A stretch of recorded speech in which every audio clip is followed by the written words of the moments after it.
ونصلي على رسوله الكريم بسم اللہ الرحمن الرحیم۔ السلام علیکم معزز ناظرین، آج کی ویڈیو میں ہم ان 7 گناہ اور 7 ہلاک کرنے والی چیزوں کے بارے میں بیان کریں گے، جن کے بارے میں حضرت ابو ہریرہ رضی اللہ تعالیٰ عنہ سے روایت ہے کہ حضور اکرم صلی اللہ علیہ وآلہ وسلم نے ارشاد فرمایا کہ ہلاک کرنے والی 7 چیزوں سے خاص خصوصیت اور اہتمام کے ساتھ بچو۔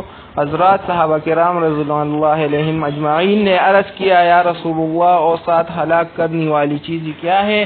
آپ صلی اللہ علیہ وآلہ وسلم نے ارشاد فرمایا، اللہ جل شانہ کے ساتھ شرک کرنا، کہ اللہ جل شانہ کے ذات اور صفات میں کسی دوسری کو شریک ٹھہرانا۔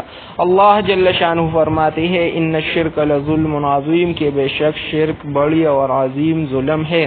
دوسری جگہ اللہ جل شانہ فرماتے ہیں، انہ من یشرک باللہ فقد حرم اللہ علیہ الجنہ ومأواہ النار، جو شخص اللہ کے ساتھ شرک کرے گا اللہ اس پر جنت کو حرام کر دے گا اور اس کا ٹھکانہ دوزخ کی آگ ہے۔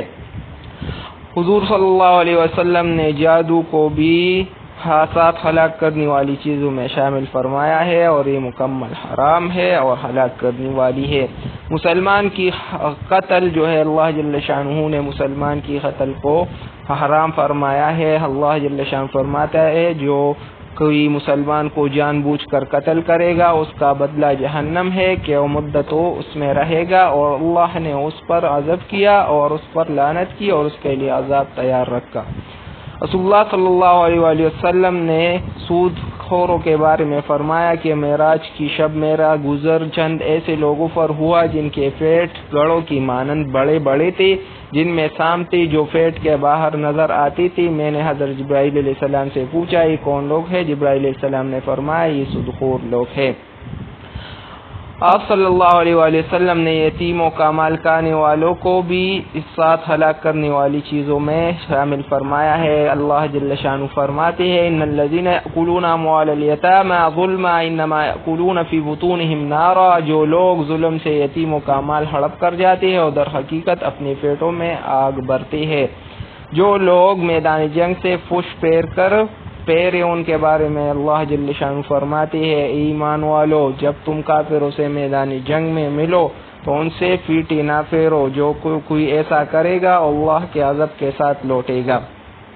اور تہمت، جو پاکباز عورتوں پر تہمت لگائے جو کہ عورتیں ان گناہوں اور برائیوں سے غافل ہو، تو رسول اللہ صلی اللہ علیہ وسلم نے فرمایا، جس نے کسی مومن کے بارے میں کوئی ایسی بات کہی جو اس میں نہیں تھی تو اللہ جل شانہ اس کا ٹھکانہ جہنمیوں کے خون اور پیپ جمع ہونے کے مقام میں بنائے گا، یہاں تک کہ وہ اپنی کہی ہوئی بات سے توبہ نہ کر لے۔